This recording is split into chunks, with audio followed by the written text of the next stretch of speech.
Ang punerarya ay tahimik, si Yuna ay nakatayo sa tabi ng mga alaala ng kanyang mga yumaong magulang. Ang hangin ay mabigat sa dalamhati habang siya ay nagluluksa sa kanilang pagkawala, ang kanyang mga luha ay dumadaloy ng malaya, at sa kanyang puso, siya ay nakakapit sa tanging pamilya na natitira sa kanya, ang kanyang lolo. Sa loob ng kanyang alaala, ang kanyang lolo ang naging kanyang kanlungan, siya ang nagprotekta sa kanya matapos ang trahedyang pagpanaw ng kanyang mga magulang. Mula sa sandaling iyon, nangako si Yuna na gagawin ang lahat upang mapasaya ang kanyang lolo, ngunit kahit ang pinakamalalakas na kanlungan ay humihina sa paglipas ng panahon.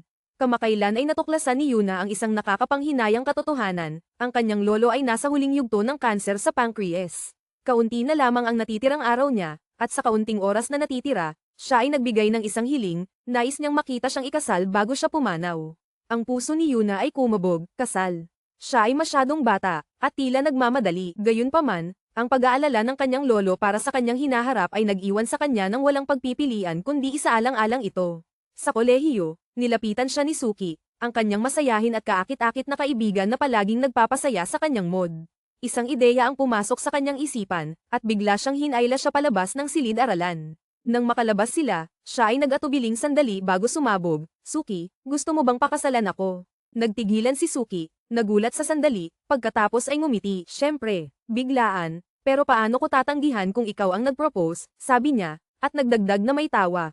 Pero magpakasal tayo kapag 30 na tayo, okay. Binuksan ni Yuna ang kanyang bibig upang ipaliwanag, ngunit tumunog ang kanyang telepono, na nakagambala sa kanya. Isa sa kanyang mga kaibigan ang nag-imbita sa kanya na makipagkita sa ilang magagandang babae sa malapit. Lumawak ang ngiti ni Suki, mukhang masaya. Ituloy natin ito bukas, Yuna. Kailangan ko nang umalis ngayon. Pinilit ni Yuna ang isang ngiti. Sige, umalis ka na. Nagbibiro lang ako. Tumawa si Suki, pinipisil ang kanyang pisngi. Alam ko, pero sa kabila nito, kumakabog ang puso ko, alam mo ba? Sa mga salitang iyon, siya ay kumaway at umalis, iniwan ang campus. Pinanood ni Yuna ang kanyang umalis na figura, ang kanyang dibdib ay humihigpit. Sa pagkabigo, bumulong siya sa kanyang sarili, ano na ang ginawa ko? Ano ang inaasahan ko mula sa isang tao na hindi kailanman seryoso? Kaya ba niya akong seryosohin, kahit isang beses? Hindi ba sapat ang aking mukha na seryoso? Nawawala sa kanyang mga iniisip, siya ay nabangga sa isang tao. Nagulat, tumingin siya pataas, nagmamadaling humingi ng tawad. Ang lalaki, na may malamig na ugali, ay nakagambala sa kanya. Sa susunod, mag-ingat ka sa iyong nilalakaran. Huwag mangarap. Nairita sa kanyang tono, sumagot si Yuna. Kung nakita mo akong mangarap, sana ay naiiwasan mo ako. Sa halip, direkta kang bumangga sa akin. Ginawa mo ito ng sinasadya, hindi ba? Bago siya makasagot, isang sasakyan ang mabilis na bumangga sa kanya. Sa isang mabilis na galaw, hinawakan ng lalaki ang kanyang braso at hinayla siya sa kaligtasan. Ang momentum ay nagdala sa kanya na bumangga sa kanyang dibdib, ang kanilang mga mukha ay napakalapit na ang kanilang mga labi ay aksidenteng nagdampi. Parang tumigil ang oras sa isang sandali nang mapagtanto kung ano ang nangyari, mabilis na binitiwan ng lalaki si Yuna. Napaatras si Yuna, ang kanyang mukha ay naging pula. Huwag kang magkamali ng akala, sabi niya ng malamig, pinapahid ang kanyang manggas. Mabilis ang sasakyan. Hinayla lang kita para sa iyong kaligtasan. Oo, salamat. Siya ay nag-stammer. Itinuwid niya ang kanyang sarili, iniiwasan ang kanyang tingin. Magkunwari na lang tayong hindi ito nangyari. Pareho tayong may masamang araw. Nang hindi naghihintay sa kanyang sagot, siya ay lumingon upang umalis, ngunit bago siya makatakbo, ang kanyang nakakatawang boses ay tumagos sa hangin. Hindi ka man lang magpapasalamat sa akin sa pag-save ng iyong buhay. Ang kanyang mga labi ay umikot sa isang nakakaasar na ngiti. Pagkatapos, may isang kislap ng kalokohan sa kanyang mga mata, nagdagdag siya, o nagplano ka bang umalis nang hindi ako binabayaran para sa halik na iyon kanina? Si Yuna, na nasa gitna pa rin ng pagkabigla mula sa malapit na tawag, ay sumagot, anong halik? Bahagya lang nagdampi ang aming mga labi. Huwag kang umarte na parang napakalaking bagay nito. Ang kanyang boses ay puno ng pang-aasar habang nagdagdag siya, anong problema? Huwag mong sabihing hindi ka pa kailanman nahalikan. Ngumiti ang lalaki, ano ang nagbigay sa iyo ng ideya na ganoon? Kung tutuusin, ikaw ang mukhang hindi pa nahahalikan. Nairita, sumagot si Sofia, ano bang espesyal sa iyo? Hindi ko nga maalala na nahalikan kita. Lalong lumalim ang kanyang ngiti. Talaga, ang mga tao ay hindi karaniwang nakakalimot sa kanilang unang halik ng ganon kadali. Ang kanyang galit ay sumiklab sa kanyang nakakaasar na tono. Unang halik, nasisiraan ka na ba ng bait? Para sa iyong kaalaman, ikaw ang ika-108 na tao na nahalikan ko. Kaya patawarin mo ako kung hindi ito naging kaaya-aya. Sa mga salitang iyon, siya ay lumiko sa kanyang takong, ang kanyang boses ay matalim habang nagdagdag siya. At huwag kang makikipag-usap sa akin kung makita mo ako ulit, ikaw na pervert. Nakatayo siya doon, pinapanood siyang umalis, na may kasiyahan sa kanyang mga mata. Ika-108, ha? Kawili-wili, bulong niya, may bahagyang ngiti na nananatili habang pinapanood ang kanyang nawawalang figura. Sa campus, umupo si Yuna sa klase, na hindi nakatuon. Ang kanyang mga kaibigan ay tumatawa at nagkukwentuhan sa paligid niya, pinag-uusapan ang mga paparating na party at outings, ngunit siya ay halos hindi makapag-concentrate. Si Sofia, na palaging buhay ng grupo, ay nakikipagbiruan sa iba, ang kanyang masayahing ngiti ay nagpapasaya sa mood. Bigla, pumasok ang propesor, na nagpa-silence sa mga usapan. Magandang umaga, lahat, nagsimula siya, ang kanyang tono ay seryoso. Ngayon, mayroon tayong espesyal na panauhing tagapagturo na sasama sa atin bilang tagapagturo para sa susunod na semestre. Ipinakilala niya ang kanyang sarili sa isang kalmado, matatag na boses. Magandang umaga, ang pangalan ko ay Juan Carlos. Nagtigilan si Yuna, ang kanyang mga mata ay lumawak sa hindi makapaniwala. Mahigpit niyang hinawakan ang kanyang notebook, ang kanyang mukha ay halo ng gulat at kahihiyan. Ang kanyang isipan ay sumisigaw, ang nakakainis na tao mula kahapon. Ang kanyang mga pisngi ay nag-init habang siya ay yumuko ng mas mababa sa kanyang upuan. Ang kanyang pagkabahala ay tumaas habang ang kanyang mga mata ay nag-scan sa silid-aralan. Yumuko siya sa likod ng kanyang notebook, bumulong sa kanyang sarili, mali ba ang nakita ko? Sana mali ako. Bigla, ang kanyang boses ay umabot, matalim at malinaw, na pumutol sa mga usapan.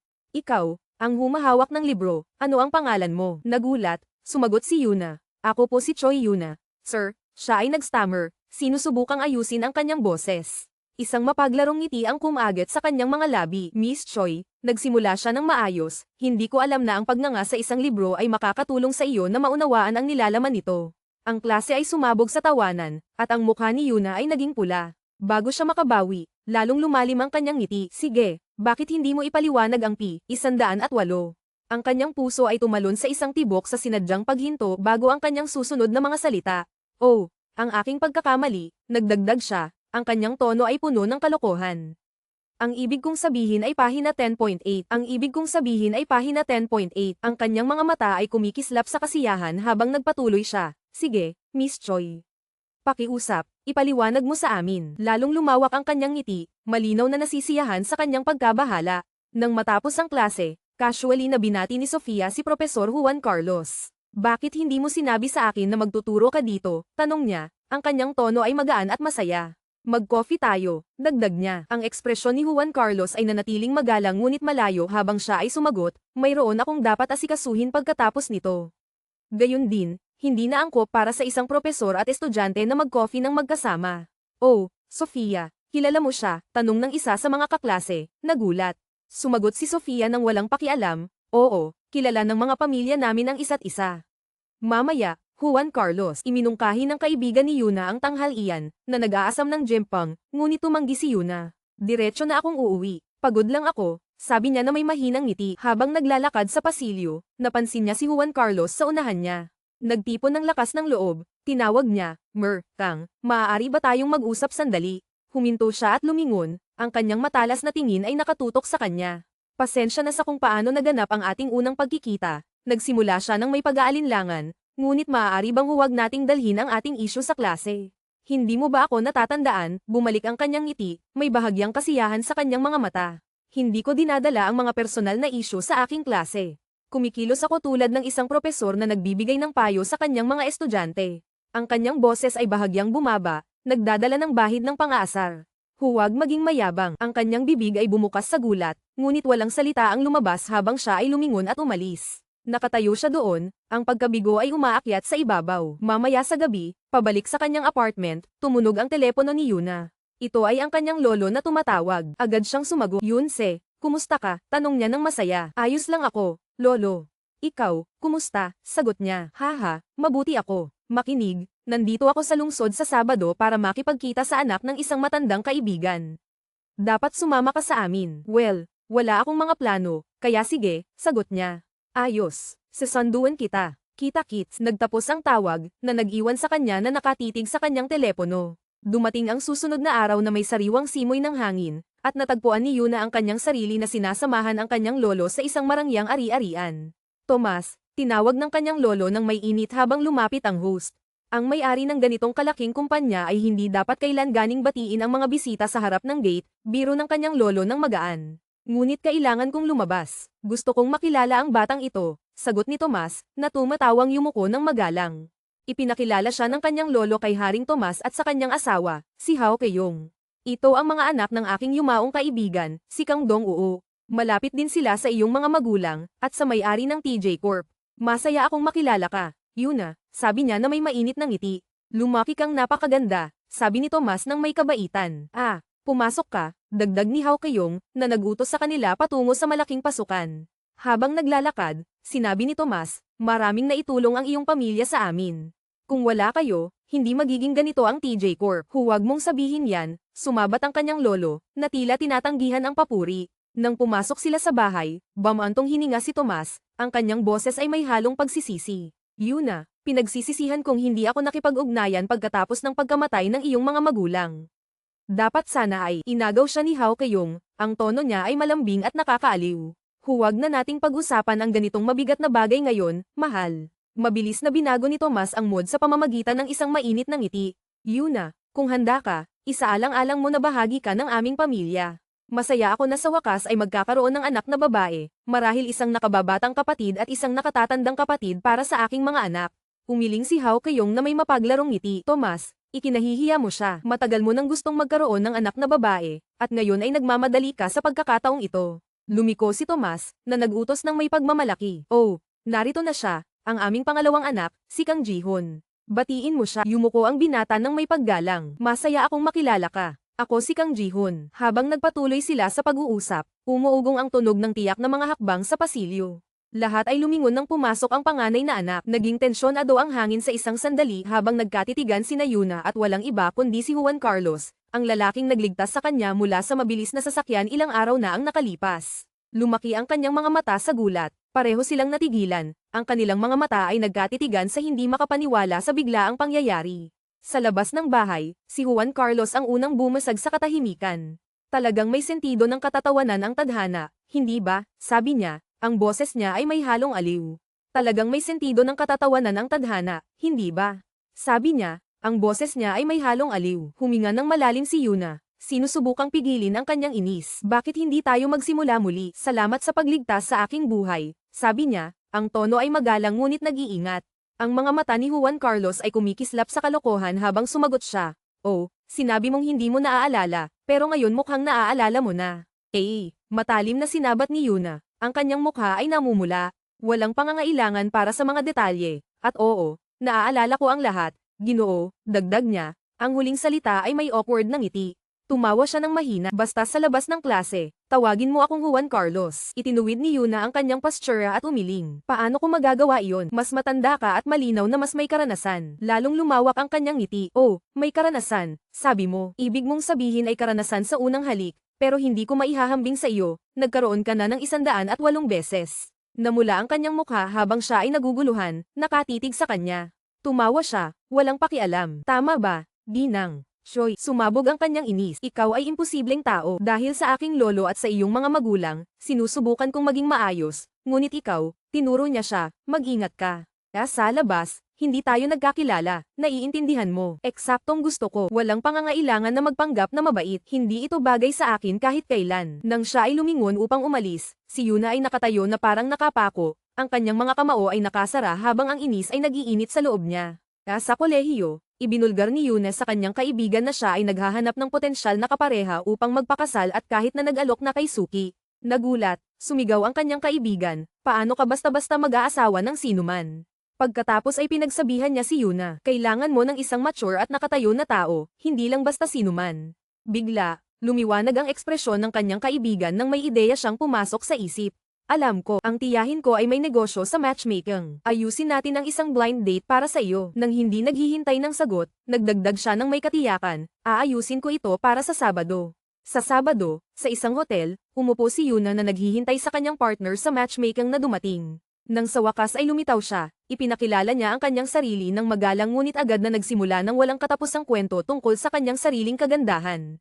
Sa susunod na Sabado, nakilala niya ang isa pang lalaki na sobrang maingat sa dieta at hindi man lang siya pinayagang kumain ng malaya. Habang lumipas ang mga linggo, nakilala ni Yuna ang iba't ibang mga lalaki, Ang ilan ay sobrang matapang, na direktang nangaakit sa kanya, habang ang iba naman ay naniniwala sa mga multo at nagbahagi ng nakakabahalang mga kwentong nakakatakot. Naging malinaw sa kanya kung gaano kahirap makahanap ng angkop na kapareha. Gayunpaman, isang Sabado, nakilala niya ang isang lalaking tila totoo. Habang siya ay nag-iisip tungkol dito, aksidenteng nahulog ang kanyang tasa ng tsaa. Agad na inaalok ng lalaki ang kanyang panyo, isang maliit na kilos na nagbigay ng pag-asa sa kanya na marahil ay may pagkakataon pa siyang makahanap ng isang disenteng lalaki. Sa parehong hotel, sa kabilang panig, si Juan Carlos ay nakaupo sa isang upuan, nakikipagtalo sa telepono sa kanyang ina. Bakit ka nangako nang hindi muna ako kinonsulta? Sabi niya, ang tono niya ay may halong inis. Maingat na ipinaliwanag ng kanyang ina, hindi ako iyon. Gusto ng kaibigan ko na ipakilala ang kanyang anak na babae sa iyo pagkatapos makita kung gaano kahusay ang takbo ng iyong kumpanya. Sa sandaling natapos ang tawag, may tumawag sa kanyang pangalan. Isang batang babae ang nakatayo sa kanyang harapan, na may maliwanag na ngiti. Naalala ang mga salita ng kanyang ina, tiningnan ni Juan Carlos ang babae nang may seryosong ekspresyon at nagtanong, mukhang pamilyar ka, nagkita na ba tayo dati? Sumagot ang babae na may maliwanag na ngiti, oo, nagkita tayo noong nakaraang taon sa kaarawan ni Prinsipe Ivan. Nang hindi naghihintay ng sagot, nagsimula siyang magkwento kung paano siya makakatulong sa kanya na palawakin ang kanyang negosyo sa pamamagitan ng paggamit ng kanyang koneksyon sa prinsipe. Nakikinig si Juan Carlos, halatang naiinis sa kanyang walang tigil na kwento. Sa wakas, tumayo siya at magalang na nagsabi, masaya akong makilala ka, ngunit may ilang trabaho akong dapat asikasuhin. Dapat na akong umalis.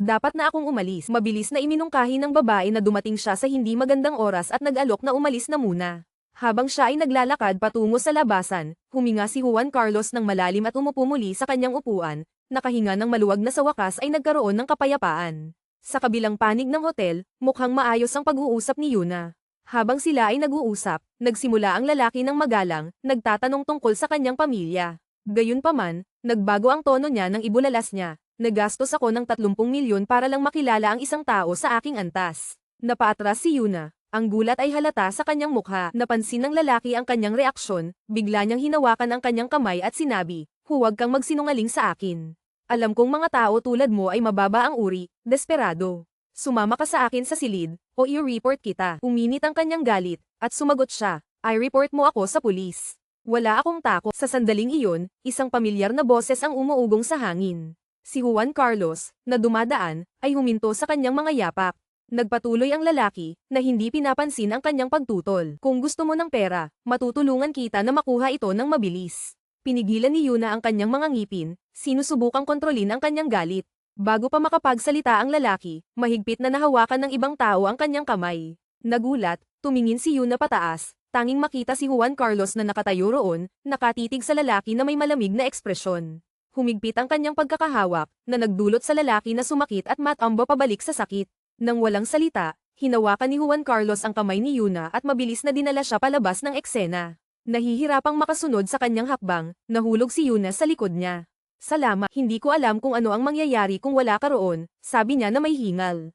Tumingin siya sa kanyang kamay at nagdagdag, maaari mo nang bitawan, Juan Carlos. Binitiwan niya ang kanyang kamay at nagtanong, kaya, nandito ka para sa isang blind date. Naiinis, sumagot siya. Ano man ito, wala kang pakialam. Lumiko si Juan Carlos sa kanya at, na may ngiti, sinabi, batay sa suot mo, mukhang ito ay isang date, maliban kung totoo ang sinabi ng lalaki. Namula ang kanyang mukha, at mabilis siyang tumanggi. Umupo siya sa isang malapit na upuan na may buntong hininga. Huminga siya ng malalim at ipinaliwanag, may sakit ang aking lolo. Ito ang kanyang huling hangarin na makita akong magpakasal. Ang tiyahin ng aking kaibigan ay may ahensya ng matchmaking, kaya't nagpa siya akong subukan ito. Naging seryoso ang ekspresyon ni Juan Carlos habang nagtanong, akala ko ang kasal at pag-ibig ay pangarap ng bawat babae.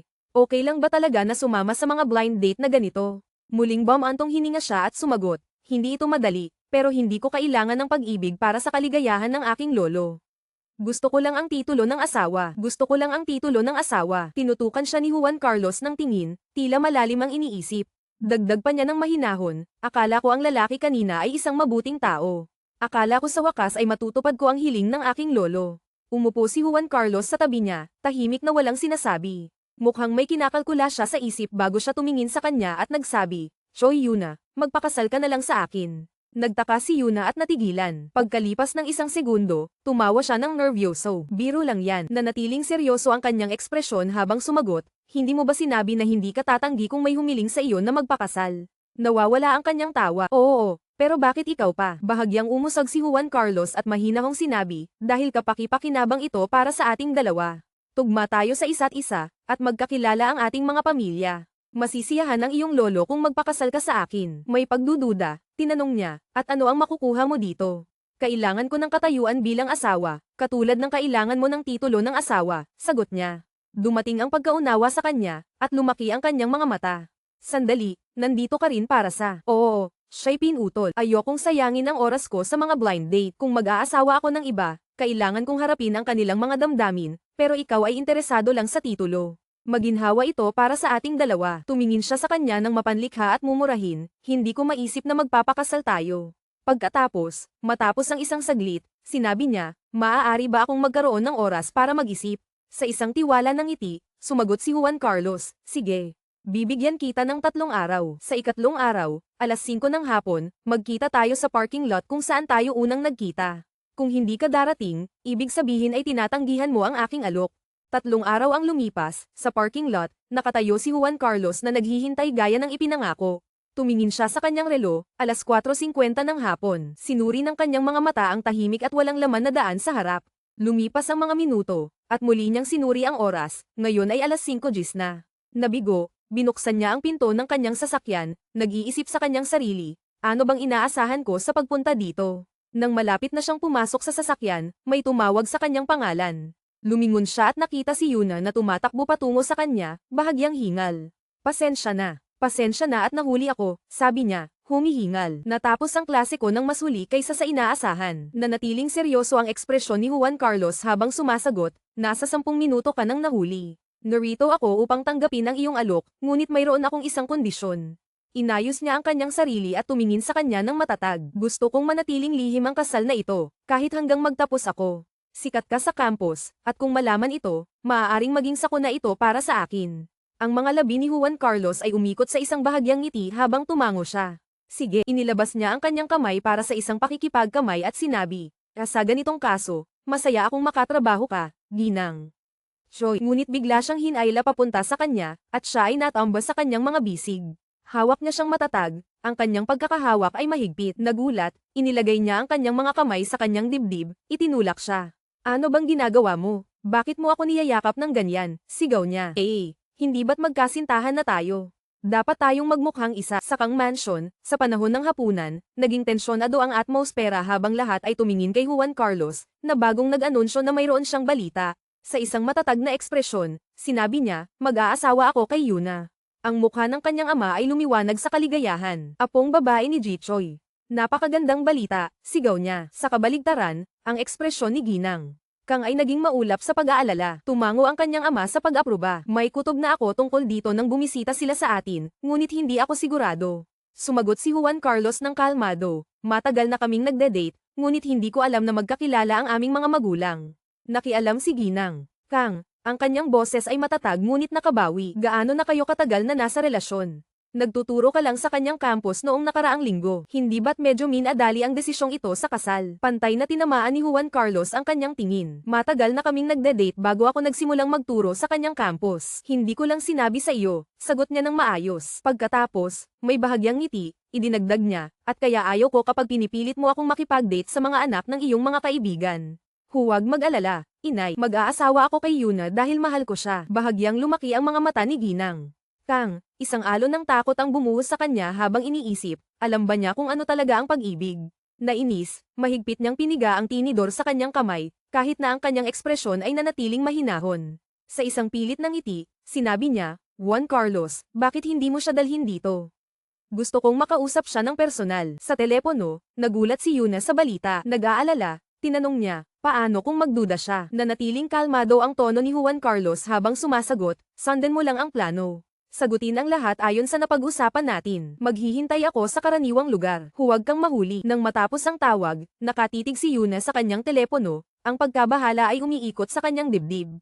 Paano ako dapat manatiling kalmado? Naisip niya. Sinalubong siya ni Ginang Kang sa isang tono ng pagkadismaya. Paano mo pinabayaan si Juan Carlos na iwanan ka ng ganito? Awkward na sumagot si Yuna. May mahalagang bagay siyang dapat asikasuhin, kaya nagpunta akong mag-isa. Sinuri siya ni Ginang. Kang ng ilang sandali, pagkatapos ay sinabi na sa amin ni Taekyung ang tungkol sa kasal, ngunit nasa kolehiyo ka pa. Hindi ba't medyo minadali ito? Inayos ni Yuna ang kanyang postura at sumagot ng matatag, nagpa siya kaming itago ito hanggang magtapos ako.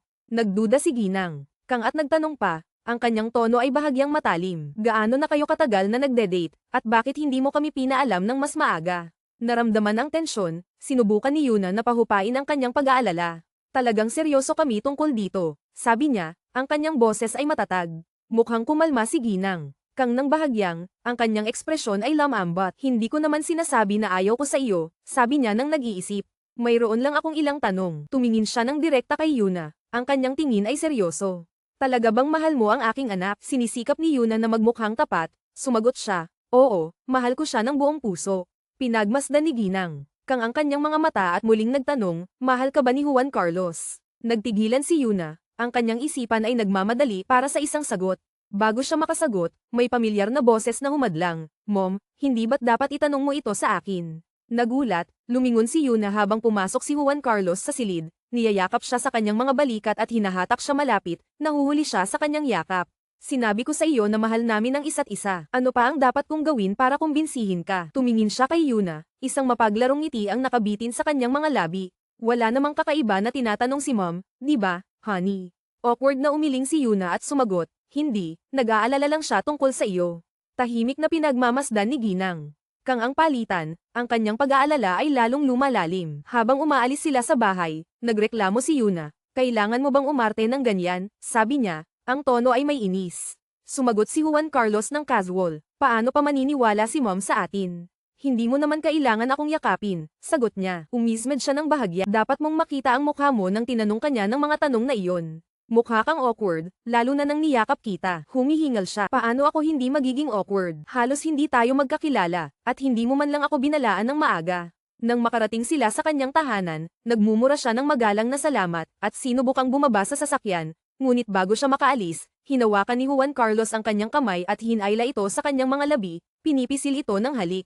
Mukhang kailangan nating magpraktis, sabi niya na may mapaglarong ngiti. Lumaki ang kanyang mga mata, at ang kanyang mukha ay namula. Magpraktis, bulong niya, naguguluhan. Oo, magpraktis, sagot niya. Kailangan nating magmukhang tunay na magkasintahan sa bawat pagkakataon. Hinayla niya ang kanyang kamay at sumagot, hindi natin kailangan iyon.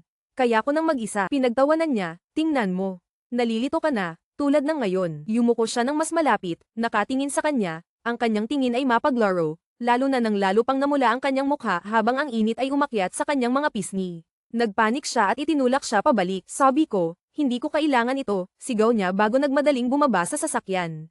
Habang umaalis siya, tumunog ang kanyang telepono. Nang makita niyang ang kanyang lolo ang tumatawag, mabilis siyang sumagot. Sa kabilang dulo, ang boses ng kanyang lolo ay mainit at nakatatawa.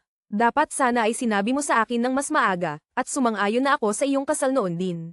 Nang marinig ang kanyang kaligayahan, isang ngiti ang umusbong sa kanyang mga labi, kahit na isang alon ng nerbiyos ang tumama sa kanya. Masyado nang huli para umatras ngayon, naisip niya. Nang matapos ang tawag, bumalik siya patungo sa sasakyan. Yumuko siya sa bintana at sinabi, sige, magpraktis tayo. Sa loob ng sasakyan, habang siya ay lumalapit sa kanya, nagtanong siya ng may pag-aalinlangan, kailangan ba talaga nating magpraktis ng halik? Tumingin siya sa kanya, ang kanyang mga mata ay kumikislap sa kalokohan.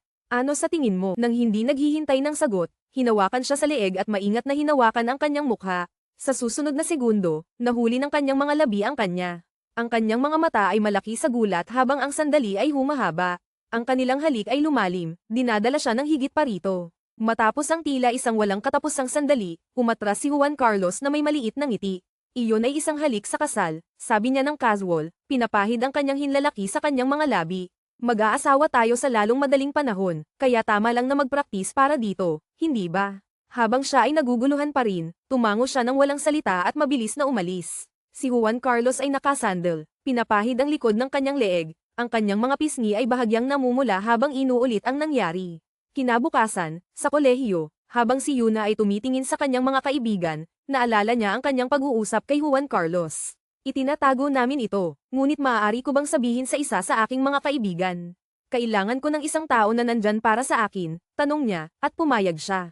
Tumingin sa kanyang mga kaibigan ngayon, nag-atubili siya, hindi sigurado kung kanino siya magtatanong. Mamaya, habang naglalakad kasama si Yunagon, nag-ipon siya ng lakas ng loob at sinabi, kailangan kong makipag-usap sa iyo tungkol sa isang bagay. Si Yunagon ay ngumiti ng nakakatawa. Ano iyon? Ikakasal ka ba o ano? Sa awkward na paraan, sumagot si Yuna. Actually, oo. Nagtigilan si Yunagon, ang kanyang mga mata ay lumaki sa gulat. Ano? Sino? Ayaw niyang may makaalam, kaya dinala ni Yuna si Yunagon sa isang tahimik na lugar. Nang mag-isa na sila, huminga siya ng malalim at sinabi, ikakasal ako kay Jikang. Itinuro siya ni Yunagon na parang may akusasyon. Alam ko na. Alam kong may nangyayari sa inyo. Bawasan mo ang ingay, bulong ni Yuna. Sinusubukang kalmayan siya. Ikaw lang ang nakakaalam tungkol dito, kaya pakiusap, itago mo ito. Tumango ang kanyang kaibigan at niyakap siya ng mahigpit. Congratulations! Sa wakas ay nakahanap ka ng paraan. Pero pagkatapos ng isang sandali, nawala ang ngiti ni Yunagon at napalitan ito ng pag-aalala. Pero bakit siya nag-propose ng kasal? Ano ang dahilan niya? Nagpa siya si Yuna na maging tapat. Pareho lang kami. Kailangan niya ng katayuan at ayaw niyang mag-aksaya ng oras. Sandali, siya ba ang nagligtas sa iyo mula sa lahat ng mga blind date dati? Bago makasagot si Yuna, ngumiti si Yunagon ng may kalokohan. Parang siya ang iyong puting kabalyero, di ba, na sumasakay sa puting kabayo para iligtas ang araw. Habang ang imahinasyon ni Yunagon ay naglalakbay, nag-roll ng kanyang mga mata si Yuna. Pero bago siya makasagot, lumitaw si Susie-kun sa likuran nila. Ano ang pinag-uusapan ninyong dalawa? Tanong niya ng masaya, habang dinadala sila patungo sa kafe sa campus. Sa isang coffee shop, tahimik na umiinom ng kape si Juan Carlos habang nakatingin sa labas. Nahuli ng kanyang mga mata ang isang grupo ng 3 tao na papalapit sa kafe, nagtatawanan. Ang kanyang tingin ay huminto sa isang tao sa kanila na ikakasal na siya, si Yuna. Ang kanyang maliwanag na ngiti ay nagbigay liwanag sa kanyang mukha, at sa isang sandali, hindi niya maalis ang kanyang mga mata. Bigla, isang boses ang pumutol sa kanyang mga iniisip. Juan Carlos. Luminggi siya upang makita si Sofia na nakatayo malapit. Hello, Sofia. Sagot niya ng kalmado. Umupo si Sofia sa tabi niya na may masayang ngiti. Kung alam ko lang na pupunta ka rito, sumama na sana ako sa'yo kanina, sabi niya nang walang pakialam. Habang nag-uusap sila, pumasok ang grupo sa kafe. Nang makita si Sofia, masiglang kumaway si Suki. Sofia. Oh, at nandito rin si Gino Kang, sabi niya, puno ng sorpresa ang boses. Lumingga si Suki kay Juan Carlos na may kasiyahan. Lalabas kami para kumain. Gusto niyo bang sumama ni Sofia? Tumingin si Juan Carlos kay Yuna, na tahimik na nag-sign na huwag tumanggap sa imbitasyon. Isang ngiti ang umusbong sa kanyang mga labi habang hindi niya pinansin ang kanyang tahimik na panawagan. Bumalik siya kay Suki at sumagot, sige, sasama ako. Ayos. Tara na, sabi ni Suki, nakitang-kita ang kanyang kasiyahan. Habang nakaupo sila sa restaurant, hindi maalis ni Yuna ang hindi komportableng pakiramdam sa presensya ni Juan Carlos. Tila tense ang atmosfera, at hindi siya makapag-relax. Si Suki, gaya ng dati, ay nag-alok sa kanya ng kalahating lutong itlog, isang kilos na lagi niyang ginagawa kapag kumakain sila ng magkasama. Gusto mo ito, di ba? Sabi niya, inilalagay ito sa kanyang plato. Napansin ni Juan Carlos ang kilos, ang kanyang tingin ay nanatili sa kanila. Nang mapansin ang kanyang titig, ipinaliwanag ni Suki na may masayang ngiti, si Yuna ay mula sa Gold Island. Mahilig siya sa itlog sa ibabaw. Isa itong bagay doon. Bahagyang ngumiti si Juan Carlos. Oh, hindi ko alam iyon, sabi niya, humaharap kay Yuna. Kailan ka lumipat sa Seoul? Isa itong bagay doon. Bahagyang ngumiti si Juan Carlos. Oh, hindi ko alam iyon, sabi niya, humaharap kay Yuna. Kailan ka lumipat sa Seoul? Bago makasagot si Yuna, muling sumingit si Suki. Lumipat siya dito nang magsimula ang kolehiyo. Bago iyon, nakatira siya sa Goj kasama ang kanyang lolo. Naramdaman ni Yuna na awkward at naisip, bakit hindi na lang siya tumahimik? Naputol ang kanyang mga iniisip nang kumuha si Suki ng pagkain mula sa kanyang mangkok gamit ang kanyang chopsticks. Na-frustrate, sumagot siya, huwag mong gamitin ang chopsticks mo sa pagkain ko. Heto, kunin mo na lahat. Huwag mong gamitin ang chopsticks mo sa pagkain ko. Heto, kunin mo na lahat. Si Sofia, na nagmamasid sa kanilang palitan, ay tumawa. Oh, ang cute ng bond niyong dalawa. Ngumiti si Suki, inilalagay ang kanyang braso sa balikat ni Yuna. Oo, talagang magkaibigan kami. Mananatiling tahimik si Juan Carlos, ang kanyang ekspresyon ay hindi mabasa habang pinapanood ang interaksyon. Si Yuna, gayunpaman, ay nakaramdam na may mali. Si Yunagon ay huminga ng malalim, iniisip kung gaano kakaiba ang sitwasyon. Matapos nilang tapusin ang kanilang pagkain, nagpaalam sina Suki at Sofia, kamakaway ng palem habang umalis para sa kanilang mga aktibidad sa club. Ang natitirang tatlo ay kumaway pabalik, at si Yunagon, na naramdaman ang tensyon, ay nagsalita. Sa tingin ko mas mabuti kung aalis na rin ako. Gusto ni Yuna na umalis kasama siya, ngunit bago siya makagawa, hinoblot ni Juan Carlos ang kanyang bag mula sa likuran, pinigilan siya. Napansin ito, sinabi niya ng simple, sige, mauna ka na. Nang makaalis na ang iba, tumingin si Juan Carlos sa kanya at sinabi ng tuwid, dapat sinabi mo sa akin kanina na may boyfriend ka. Hindi ako komportable, na-irritate, sumagot si Yuna, hindi siya boyfriend ko. Sinuklian niya ito ng masamang tingin at idinagdag, at bakit ka pumayag na sumama? Sumagot si Juan Carlos ng kalmado, nagkasundo tayong itago ang ating relasyon sa campus, pero hindi ibig sabihin na hindi tayo magkakilala. Natural lang akong kumilos sa harap ng mga estudyante ko. Habang tinitingnan siya, naisip ni Yuna, alam kong hindi ito totoong kasal, pero paano siya nakakapagpakatatag? Nang magsimula na siyang umalis, inutusan niya, sumama ka sa akin sa sasakyan. Nakaramdam ng lungkot, naisip niya, ano ang inaasahan ko mula sa isang tao tulad ni Gino Kang? Bigla, iniunat niya ang kanyang kamay patungo sa kanya. Nagulat, tinanong niya, ano? Sumagot siya ng maayos, dapat tayong magpraktis tuwing may pagkakataon, di ba? Nag-atubili siya, nakatingin sa kanya ng ilang sandali. Sa wakas, inilagay niya ang kanyang kamay sa kamay niya. Habang naglalakad silang magkasama, magkahawak kamay, naisip niya, sa kabila ng lahat, ang relasyon na ito ay dapat walang damdamin, di ba? Determinado, nagpasya siya, kung kaya niyang maging malamig, kaya ko rin. Nang makarating sila sa sasakyan, binuksan ni Juan Carlos ang pinto at nagkomento, napansin kong hindi ka pa rin komportable sa paghawak ng kamay. Dapat sanay ka na rito, isinasaalang-alang na nahalikan mo na ng 108 beses. Si Yuna ay nagalit sa kanya, hindi sigurado kung dapat bang magalit o hayaan na lang ito. Nagpa siya na walang masama sa pagsunod, sumagot siya ng simple, sorry. Sinubukan niyang maging mas mahusay, muling hinawakan ang kanyang kamay at nagtanong, ganitong paraan. O baka ganito, nag-eksperimento sa iba't ibang paraan ng paghawak ng kamay, idinagdag niya, alin ang mas mukhang romantiko. Pinagsama ni Juan Carlos ang kanyang mga daliri sa kanya, mahigpit na hinahawakan ang kanyang kamay. Ganitong paraan, sabi niya na may matatag na tingin. Tumingin si Yuna sa kanya, nararamdaman ang init ng kanyang kamay. Sa isang sandali, hindi niya alam kung paano tumugon, ang kanyang puso ay kumabog sa kabila ng kanyang sarili. Habang nag-uusap si Yuna kay Yunagon, ipinahayag ng kanyang kaibigan ang pag-aalala tungkol sa kalikasan ng kanyang kasal. Ito ay legal na nakatali, pero hindi pa rin ito totoo. Gaano katagal niyo balak magpanggap? Tanong ni Yunagon ng seryoso. Naisip ni Yuna sa kanyang sarili, tama siya, kailangan kong mag-isip ng plano. Pinag-isipan niya, si Juan Carlos ay isang matagumpay na negosyante. Malamang na naisip na niya ang lahat ng ito. Pero ako, susunod na lang ba ako sa kanyang mga hakbang nang hindi iniisip ang sarili ko? Kinabukasan, sa loob ng sasakyan ni Juan Carlos, ibinigay niya sa kanya ang isang papel. Ano ito? Tanong niya, nakakunot ang noo. Ito ay isang liham ng kasunduan, sagot niya ng may kumpiyansa. Kumuha ka ng isang kopya. Ito ay isang kasunduan sa kasal upang matiyak na walang sino man sa atin ang nasa disbentaha. Sinuri ni Juan Carlos ang papel ng maigi. Tama iyon, bulong niya, binabasa ang mga punto.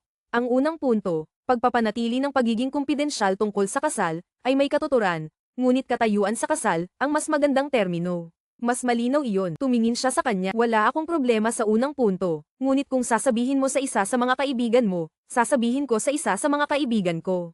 Nagpatuloy siya, binasa ang pangalawang punto, pag-uugali ng naangkop. Okay ako dito. Pagkatapos ay umabot siya sa pangatlong punto, ang mga personal na buhay ay hiwalay, binasa niyang malakas. Bago siya makapagkomento, siya ay sumingit. Oo, hindi tayo talagang kasal, kaya malaya tayong gawin ang gusto natin. Ngumiti siya, itinaas ang kilay. Kaya, pwede ka bang makipag-date sa boyfriend mo? Tumindi ang kanyang titig. Hindi ganon. Ang kanyang mga mata ay kumikislap na may kalokohan habang patuloy siyang nagbabasa. Hindi ako sumasang-ayon sa ika-4 na punto, bigla niyang sinabi. Paano maniniwala ang mga pamilya natin kung hindi tayo mapagmahal sa harap nila? Ipinaliwanag niya ng matatag, hindi ito kailangang palaging ganon, at kailangan mong ipaalam sa akin ng maaga. Umiling siya, hindi iyon praktikal. Kailangan nating mag-improvise, pero hindi tayo madalas magkikita. Siya ay tumutol. Maaari tayong magplano ng maaga. Umupo siya ng nakarelax, nagbigay ng isang malaking balita. Oh, nakalimutan kong banggitin. Pagkatapos nating ikasal, gusto ng nanay ko na manatili tayo sa bahay ng pamilya hanggang magtapos ka. Isa ito sa mga kondisyon niya. Kumunat ang kanyang mga mata. At sinasabi mo ito ngayon. Hindi pinansin ang kanyang inis. Nagpatuloy siya. Kaya ang mga puntos 4 at 5 ay dapat alisin. Tungkol sa punto 6, huminto siya, tinitingnan siya, kung pumanaw ang lolo mo, wala nang benepisyo para sa iyo, kaya naiintindihan ko. Ang kanyang inis ay umabot sa sukdulan. Bakit kailangang alisin ang 5? Sa tingin ko hindi ito kinakailangan. Sagot niya ng simple. Lumapit siya. Ang kanyang ngiti ay lumalim habang tinanong niya, ano sa tingin mo ang gagawin ko? Gagawa ng masama sa iyo. Huminto siya. Ang kanyang tingin ay matalim. Natatakot ka bang maimpluwensyahan? Nag-init ang kanyang mga pisngi sa galit habang siya ay tiningnan. Ayos, sabi niya ng may galit. Tinanggal ang 4, pero mananatili ang 5. Babaguhin ko na lang ang 4. Ibinigay niya sa kanya ang binagong kasunduan. Binasa niya ito ng malakas, hindi natutulog sa parehong kama. Sumagot siya ng matatag, ang kasal na ito ay negosyo, hindi emosyonal, di ba? Nang walang karagdagang pagtatalo, kinuha niya ang papel at pinirmahan ito. Pinanood niya siya ng seryoso bago sinabi, kapag tapos ka na, isara mo ang iyong mga mata. Kumunat ang kanyang noo, naguguluhan. Bakit? Bago siya makapag-isip sa kanyang mga salita, napansin niyang naklin siya patungo sa kanya, nakapikit ang mga mata. Nagtigilan siya, ang kanyang isip ay nag-uumapaw. Bahagyang binuksan niya ang kanyang mga mata, napagtanto ang kanyang pag-aatubili. Naguluhan, hinawakan niya ang kanyang mga pisngi. Sorry, nakalimutan kong tanggalin ang aking sombrero. Nag-eensayo lang ako para sa kasal. Bago pa siya makapagtapos, inabot niya ang kanyang sombrero, inalis ito, at itinapon sa tabi. Sa isang mabilis na galaw, lumapit siya, hinawakan ang kanyang mukha.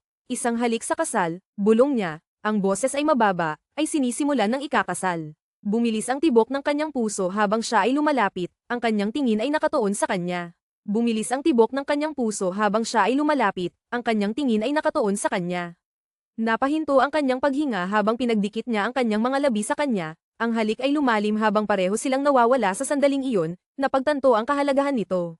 Habang lumipas ang mga araw at papalapit ang araw ng kasal, ang telepono ni Yuna ay patuloy na nag-vibrate sa mga update, mga bukang para sa mga lugar, mga ayos para sa seremonya, at walang katapusang detalye. Bumisita siya sa bawat lugar kasama ang ina ni Juan Carlos, maging ito man ay pamimili para sa kanilang silid, pagtikim ng mga cake sa kasal, o pagsusuot ng mga damit pangkasal.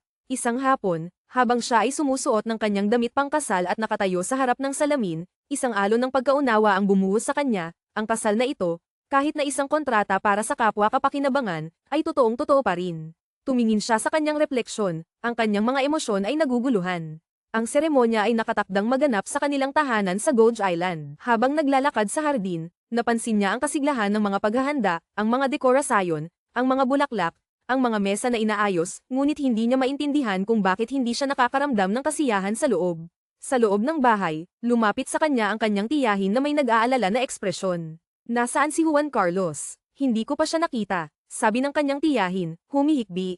Dapat nandito na siya. Nang marinig ang mga salitang iyon, isang panghihina ang tumama sa puso ni Yuna, isang kawalang sigla na hindi niya maipaliwanag ang nagsimulang bumalot sa kanya. Bigla, may tumawag sa kanyang pangalan. Lumingge siya sa pinto, at naroon siya, ang kanyang magiging asawa, nakatayo na may dalang bagahe, ang kanyang mukha ay kalmado ngunit nakakaengganyo. Dama po ang ginhawa sa kanya nang makita siya, ang kanyang puso ay hindi inaasahang umangat.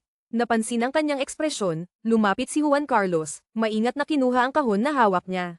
Pasensya na, sabi niya, dumating ako nang hindi ka pinapaalam. Bago pa sila makapagpatuloy, dumating ang kanyang tiyahin, at mabilis na ipinakilala ni Yuna si Juan Carlos bilang kanyang tiyahin. Habang nag-uusap sina Juan Carlos at ang kanyang tiyahin tungkol sa nalalapit na seremonya, ang tingin ni Yuna ay nanatili sa kanya nang hindi niya namamalayan.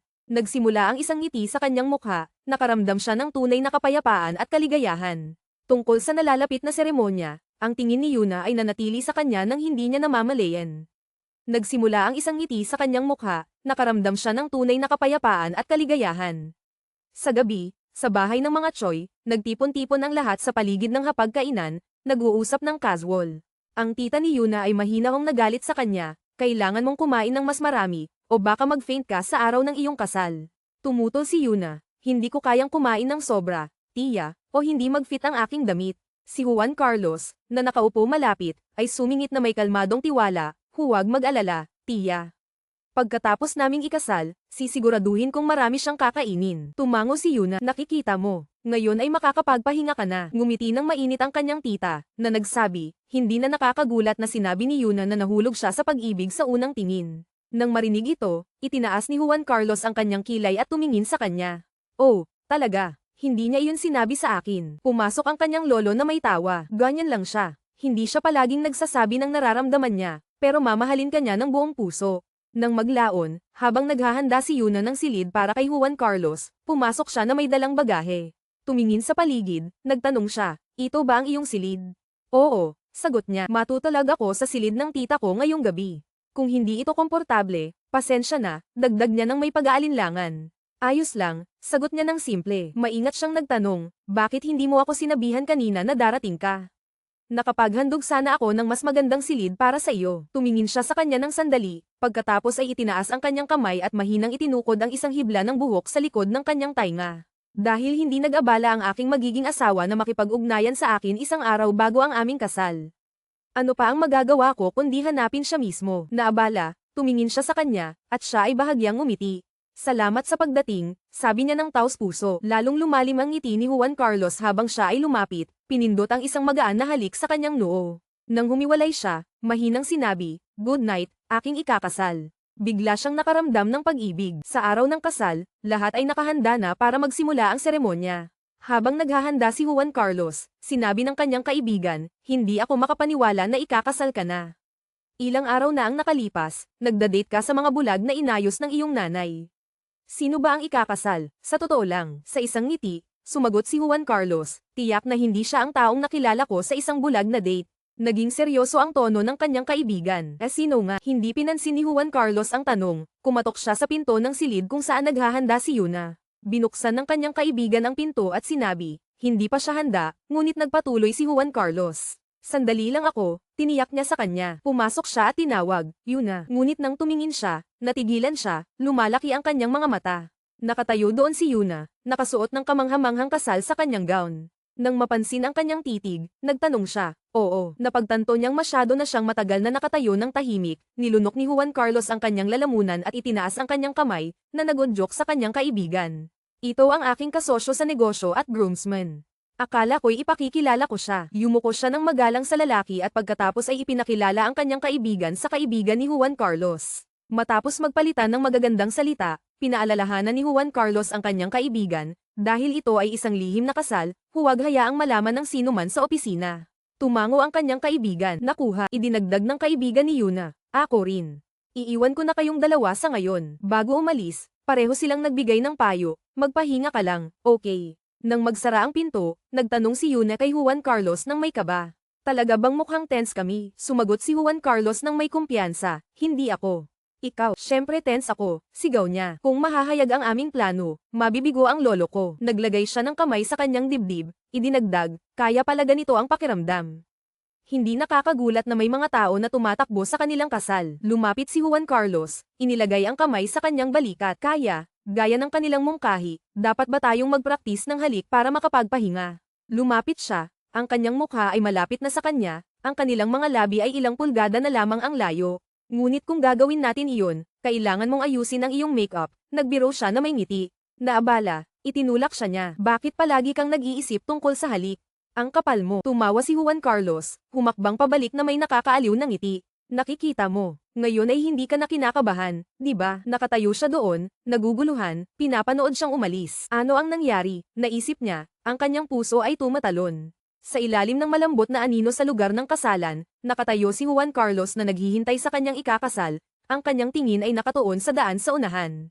Sa lalong madaling panahon, lumitaw siya, si Yuna, hawak ang kamay ng kanyang lolo, dahan-daang naglalakad at nahihiya patungo sa kanya.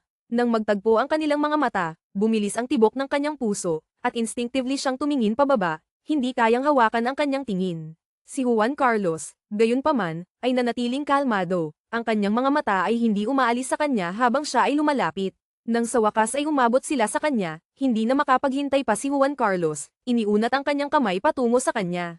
Tumingin ang kanyang lolo sa kanyang nakabukas na kamay, pagkatapos ay maingat na inilagay ang kamay ni Yuna sa kamay ni Juan Carlos, pinagtibay ang sandali sa isang tahimik na kilos ng tiwala. Nagpatuloy ang seremonya, at habang nagpapalitan sila ng mga singsing, hindi mapigilan ng kanilang mga pamilya ang kanilang kaligayahan, ang mga ngiti ay nagliliwanag sa kanilang mga mukha. Bigla, inihayag ng mga groomsmen, ngayon ay oras na para sa halik upang pagtibayin ang mga pangako sa kasal, na nagpasigla kay Yuna. Mahinang bumulong si Juan Carlos, ngayon na ang oras upang ipakita ang mga resulta ng ating pagsasanay. Magpahinga ka, mukhang stiff ka. Habang inabot niya ang kanyang belo, mahina siyang bumulong pabalik, ngunit hindi tayo nagpraktis sa harap ng ganitong karaming tao. Tumawa siya ng bahagya, ang kanyang ngiti ay nakakapagbigay ng kapanatagan. Isara mo lang ang iyong mga mata, bumulong siya. Tumingin siya sa kanya na may malalaking mata bago dahan-daang ipinikit ang mga ito, nagtitiwala sa kanyang mga salita. Lumapit si Juan Carlos, ang kanyang mukha ay ilang pulgada na lamang mula sa kanya, at sa susunod na sandali, nagtagpo ang kanilang mga labi, pinagtibay ang kanilang kasal sa isang halik. Umusbong ang palakpakan mula sa madla, at sa halik na iyon, opisyal silang idineklara bilang Ginoo at Ginangkang. At iyon na, salamat sa panunood. Kung excited ka para sa susunod na kabanata, ipaalam mo sa akin sa pamamagitan ng pag-iwan ng komento at pag-click sa like button. Ang iyong feedback ay tumutulong sa akin na magpasya kung kailan ilalabas ang susunod, kaya manatiling nakatutok, at ilalabas ko ito sa lalong madaling panahon. Umalis ang kanilang mga magulang. Nagpaalam sina Yuna at Juan Carlos, nagpapasalamat sa lahat. Nang mag-isa na, isang awkward na katahimikan ang pumuno sa silid. Upang masira ito, nagtanong si Juan Carlos, dapat ba akong maligo muna, o ikaw? Oh, ikaw na ang mauna. Ayusin ko lang ang mga gamit ko, sagot ni Yuna. Sige. Tumango si Juan Carlos, papunta sa banyo. Naiwan mag-isa, tumayo siya sa tabi ng kama, nalulumbay sa mga iniisip. Mula sa gabing ito, ang silid na ito ay kanila. Ang malaking kama ay sapat na para sa dalawa, ang kanilang mga damit ay maayos na nakaayos sa tabi ng isa't isa, at lahat ng kanilang pinagsamang gamit ay nagbigay ng tunay na pakiramdam ng kasal, lalo na sa presensya ni Juan Carlos. Hindi nagtagal, bumalik si Juan Carlos na nakasuot ng kanyang nightwear. Tapos na ako. Pwede ka nang maligo, sabi niya. Natapos mo na bang ayusin? Oo, karamihan ay naayos na ng iyong ina, sagot niya habang binubuksan ang isang kahon ng regalo mula sa kanyang kaibigan na si Yunagon. Napansin ang pajamas ni Juan Carlos, nagkomento siya, oh, suot mo ang pajamas na ibinigay ng tiya. Pinilit niya ang matching sets. Bigla, lumaki ang kanyang mga mata sa gulat habang binubuksan pa ang kahon. Agad niyang isinara ito. Ano yun? Tanong ni Juan Carlos na may pag-usisa. Oh, wala. Regalo lang mula kay Ginoong, sagot niya ng awkward. Para ba ito sa ating dalawa? Tingnan ko. Sabi niya, lumapit. Hindi mo kailangang gawin yun. Bago pa siya makapagsalita, ang kanilang tug of war sa kahon ay nagdulot upang ito'y bumukas, nahulog ang mga nilalaman nito, isang napaka-revealing, sexy na nightgown. Huwag tumingin. Hindi ko ito hiniling, sigaw niya, nagmamadaling pinulot ito. Wala akong sinabi, sagot ni Juan Carlos, may ngiti, mukhang kinakabahan ka. Ano bang iniisip mo? Yuna, lumiko siya, nakabukas ang mga mata. Sino ang kinakabahan? Sigaw niya. Ito'y unang pagkakataon ko na makasama sa isang silid ang isang lalaki, kaya nagiging maingat ako. Ikaw ang kinakabahan, natatakot na baka may gawin ako, di ba? Lumapit si Juan Carlos, pinalakas ang boses. O bilang mag-asawa, pwede tayong gumawa ng kahit anong oras. Dinampi niya ang kanyang hinlalaki sa kanyang mga labi. Paano na? Ang kanyang mga kamay ay instinctively na nakadampi sa kanyang dibdib. Paano na? Siya ay nag-stammer, namumula ang mukha. Nang walang ibang salita, lumapit siya, ang kanyang mga labi ay hamagod sa kanya bago siya hinalikan ng malalim. Lumaki ang kanyang mga mata, ngunit agad itong pumikit habang hinahawakan ang kanyang shirt. Nahuli sa sandali, binuksan niya ang kanyang mga mata sa gitna ng halik, may ngiti nang mapansin ang kanyang reaksyon. Huminto, bumulong siya, sandali, gising pa ang lahat, kaya mas mabuti na huwag tayong lumampas dito. Ang kanyang mukha ay naging pula. Sino bang nagsabi ng tungkol sa paglabas? Bukod dito, nasa kontrata ito.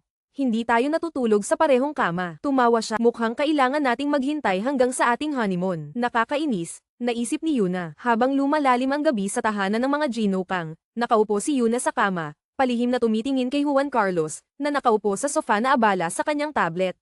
Kumalma ka, Yuna. Ang mga unang gabi ng mga bagong kasal ay espesyal, pero isipin mo siya bilang roommate. Wala siyang gagawin, panyanatag niya ang sarili. Kung gusto mong patayin ang ilaw, okay lang, sabi ni Juan Carlos nang walang pakialam. Nang sumulyap siya, napansin niyang natutulog na siya, nakaupo sa kama.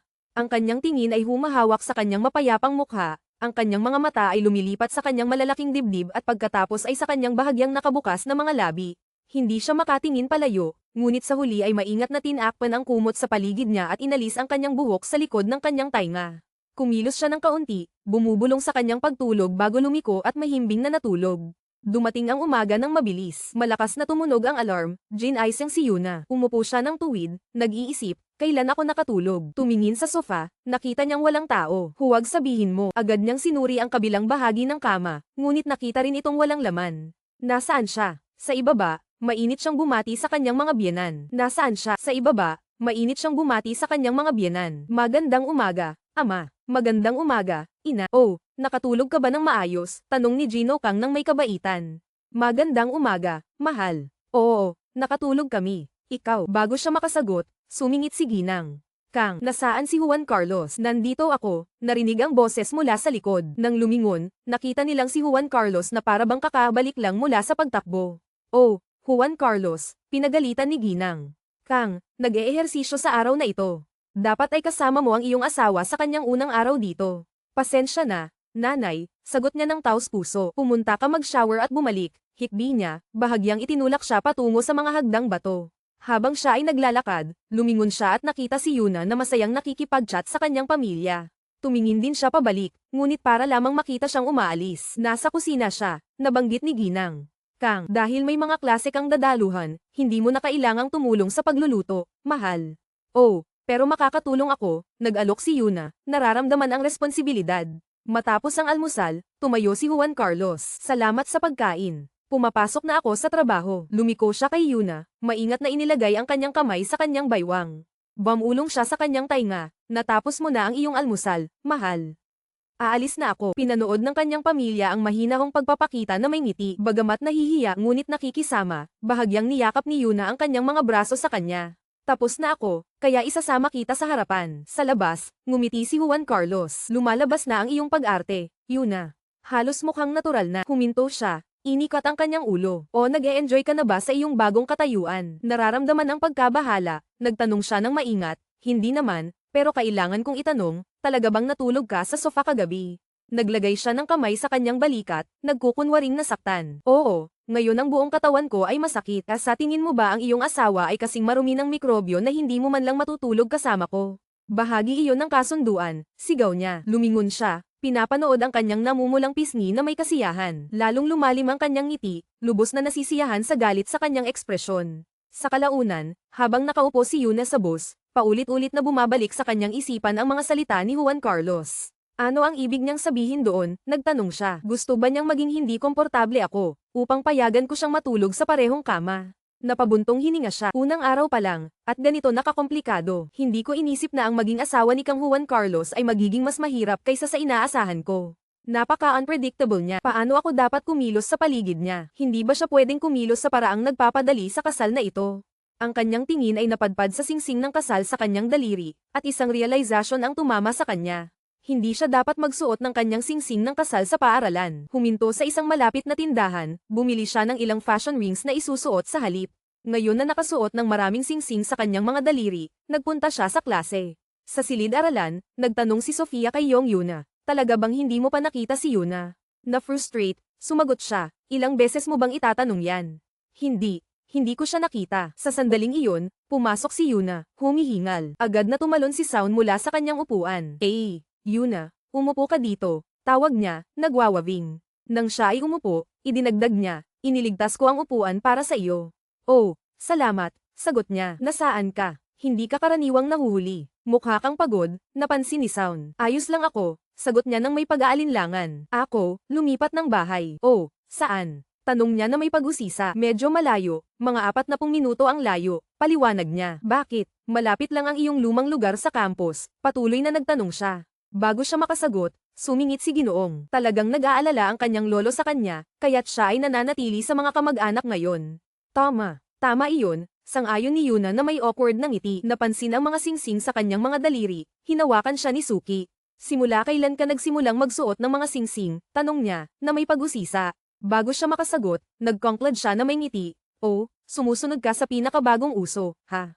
Habang nag-aaway sila ng masaya, pumasok si Juan Carlos sa klase. Ang kanyang matalas na mga mata ay napansin ang eksena sa harap niya. Nang magdamag, umuwi si Juan Carlos, binubuksan ang kanyang shirt habang pumapasok sa sala. Palagi ka bang umuuwi ng ganitong oras? Nagulat siya sa boses ni Yuna. Akala ko matutulog ka na, sagot niya. Hindi pa. May mga takdang aralin pa akong kailangang tapusin, paliwanag niya. Bakit hindi ka nag-aaral sa study room? O naghihintay ka ba sa akin? Pang-aasar niya. Huwag mong isipin na ang ganda-ganda mo. Sinabi ko nang nag-aaral ako, sagot niya. Palagi ka bang nag-aaral ng ganitong oras? Tanong niya. Hindi palagi, inamin niya. Bukas, huwag kang maghintay sa akin. Matulog ka na lang, sabi niya ng matatag. Hindi ako naghihintay, sagot niya. Ayos, baka nag-aaral ka nga, pero hindi na kailangang ganitong oras, dagdag niya bago siya umalis para magbihis. Nag-vibrate ang kanyang telepono, at lumingon siya. Si Sound iyon. Agad niyang tinanggihan ang tawag. Si Sound iyon. Agad niyang tinanggihan ang tawag. Bakit hindi ka sumagot? Tanong ni Juan Carlos. Hindi kilalang numero iyon. Sinungaling niyang sagot. Tumunog ulit ang telepono. Huwag mo itong baliwalain. Kung may tumatawag ng ganitong oras, maaaring mahalaga iyon, mungkahi ni Juan Carlos. Sa hindi pagkagusto, sumagot siya. Hello, Yuna. Boses ni Suki ang narinig niya. Alam mo ba kung anong oras na? Binalaan niya, na may inis. Gusto ko lang makipag-chat, inamin niya nang nahihiya. Kung hindi ito mahalaga, ibababa ko na. Lumipat na ako, naaalala mo, paalala niya. May kasama ka bang roommate? Tanong niya na may pagdududa. Tumingin kay Juan Carlos, sumagot siya. Oo, may roommate ako. Huwag mo akong tawagan ng biglaan sa gabi. Palem. Pagkatapos ibaba ang tawag, lumingon siya kay Juan Carlos. Hindi ito mahalaga. Matutulog na ako ngayon. Okay. Tungkol sa roommate, ako ba iyon? Tanong niya. Well, halos ganoon, bulong niya. Magandang gabi. Nakatayo siya roon na walang masabi. Kinabukasan ng umaga, nagjogging si Juan Carlos ng maaga. Nagising si Yuna na mag-isa, tumingin sa walang laman na sofa. Ang aga niyang nagigising at ang late niyang umuuwi. Okay lang ba talaga na matulog siya sa sofa tuwing gabi? Naisip niya na may guilt. Nang sumunod na gabi, lampas 1 AM, tahimik na umuwi si Juan Carlos. Napansin na natutulog si Yuna na may telepono sa tabi niya. Sa mga nakaraang araw, sinabi kong huwag kang maghintay sa akin, naisip niya. Pero kapag nandyan ang roommate mo, nakikipag-usap ka kay Suki sa halip. Dumilim ang kanyang tingin habang nakatingin siya sa telepono. Sa inis, lumingon siya para magbihis ng kanyang nightwear. Pagbalik, yumuko siya para ilipat ang telepono niya. Nang maramdaman ang galaw, nagising si Yuna. Bulan niya na may antok. Naabala, sumagot siya. Oh, hindi ito kung ano ang iniisip mo. Nililipat ko lang ang telepono mo. Naabala, sumagot siya. Oh, hindi ito kung ano ang iniisip mo. Nililipat ko lang ang telepono mo. Wala akong iniisip, tiyakin niyang sagot. Gusto ko lang sanang sabihin, paano kung hindi ka matulog sa sofa? Nagtigilan siya, nagulat. Ipinag-isipan ko ito, ipinaliwanag niya. Hindi makatarungan na ipatulog ka sa sofa tuwing gabi. Ginawa ko lang ang patakarang iyon dahil akala ko magkahiwalay ang mga kama, pero isa lang ang kama natin at hindi ito patas. Nakita siyang nananatiling nakatayo, tinanong niya, anong problema? Sigurado ka? Siyempre, hindi ako gagawa ng kahit anong kakaiba. Ayaw ko lang na maging hindi komportable ka, maingat niyang sinabi. Bahagyang inikat ang kanyang mukha, sumagot siya, wala akong takot. Medyo awkward lang ang posisyon na ito. Tumingin siya pabalik sa kanya, napansin ang bahagyang ngiti na bumubuo sa kanyang mga labi. Pero mag-ingat ka, may ugali akong sumipa habang natutulog, dagdag niya ng may kalokohan. Umupo si Juan Carlos sa kabilang bahagi ng kama. Inikat ang kanyang likod sa kanya. Naisip niya, ano ang ginagawa ko na pinapayagan siyang matulog dito? Pumikit siya, pinakalma ang sarili, mag-relax, you know. Isipin mo na lang na nagkakampang sa paaralan. Bigla, hinayla siya ni Juan Carlos nang mahinahon sa kanyang mga bisig mula sa likuran.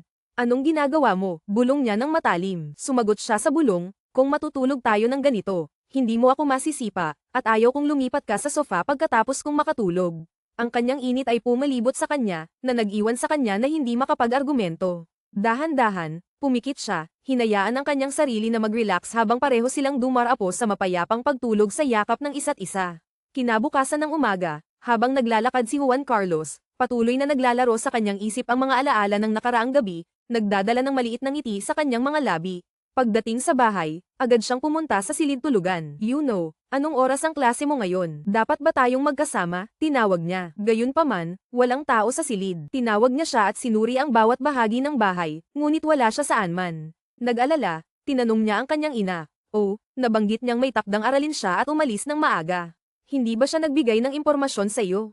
Sumagot ang kanyang ina nang walang pakialam. Nakatayo siya doon na hindi makasagot. Naglalakad ng magkasama sina Yuna at Susikon, umiinom ng kanilang kape. Sobrang nakakapresko ito, komento ni Yuna. Nakatulog ka ba ng maayos? O nag-away ka sa roommate mo? Pang-asar ni Sofia.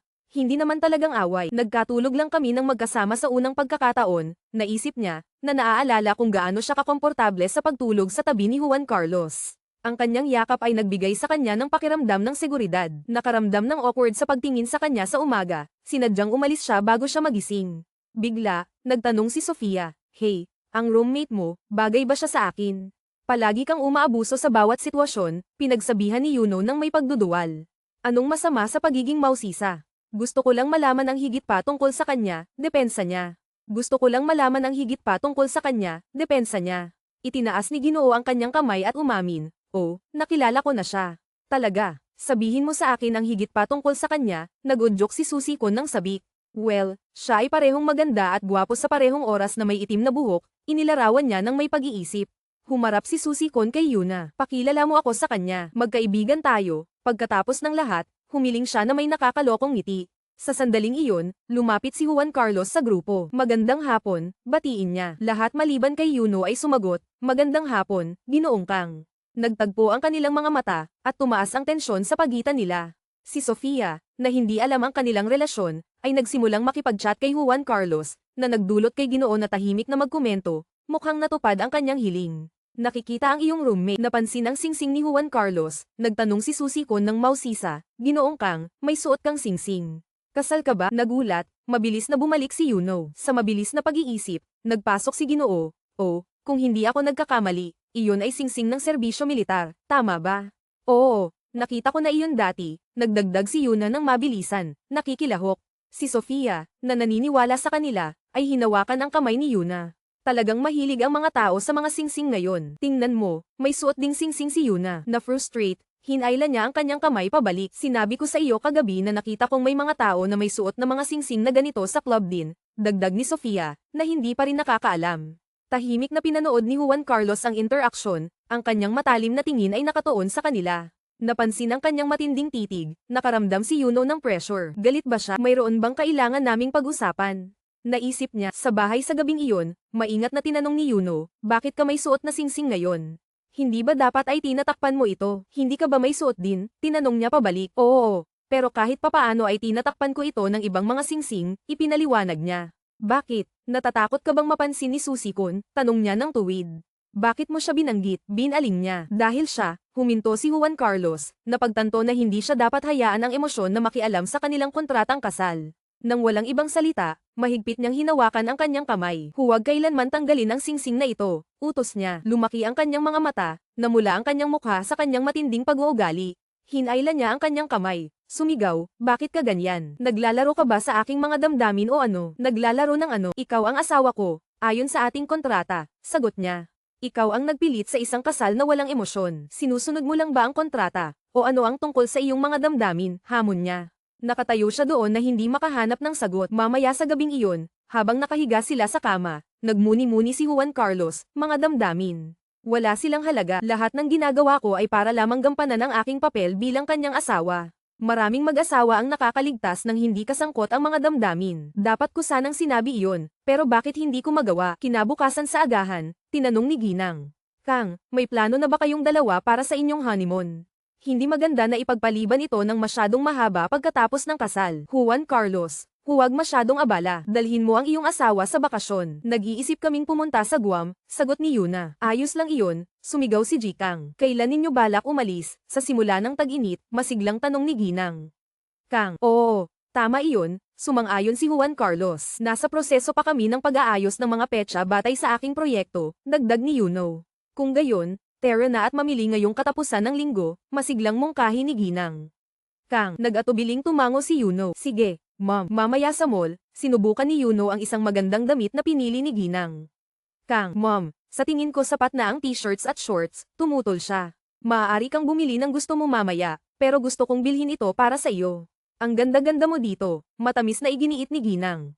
Kang, salamat, ma'am, taos-pusong sagot ni Yuno. Habang nandito tayo, tara na at kumain tayo ng magkasama, mungkahi ni Ginang.